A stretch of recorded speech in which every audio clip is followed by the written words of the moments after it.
വാദസംബന്ധമായ അസുഖത്തിൽ ക്ഷീണം ഒരു പ്രധാനപ്പെട്ട സിംറ്റം എപ്പോഴാവുന്നത്? വാദം കൺട്രോൾ ആയില്ലെങ്കിലും നമുക്ക് ക്ഷീണം അനുഭവപ്പെടാം.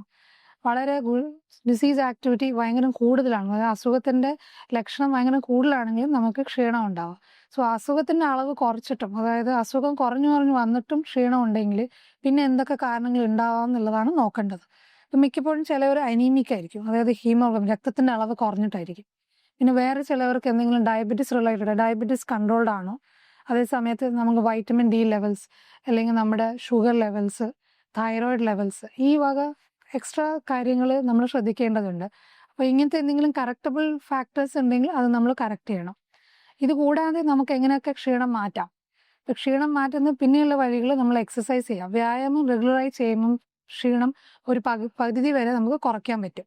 ക്ഷീണം കുറയ്ക്കാൻ പറ്റും. അതേ സമയത്ത് തീവ്രം നമ്മുടെ ഡയറ്റ്, നമ്മൾ ഭയങ്കര സ്പൈസി ആയിട്ടുള്ള ഫുഡ്, എണ്ണമയമുള്ള ഫുഡ്, അല്ലെങ്കിൽ ഭയങ്കര ഷുഗറി ഫുഡ്സ്, അതേപോലെ തന്നെ ഭക്ഷണം സമയത്ത് എടുക്കുക, ഭക്ഷണം ലേറ്റായി എടുക്കാതെ ഇരിക്കുക. ഈ വക കാര്യങ്ങളും നമ്മൾ ശ്രദ്ധിച്ചാൽ ക്ഷീണം ഒരു പരിധിവരെ കുറയ്ക്കാൻ പറ്റും. എഗെയിൻ നമ്മുടെ സ്ലീപ്പ് ഹാബിറ്റ്സ്, നമ്മൾ ഏകദേശം ഒരു 6 to 7 hours എങ്കിലും മിനിമം കിടന്നിരിക്കണം, ഉറങ്ങിയിരിക്കണം.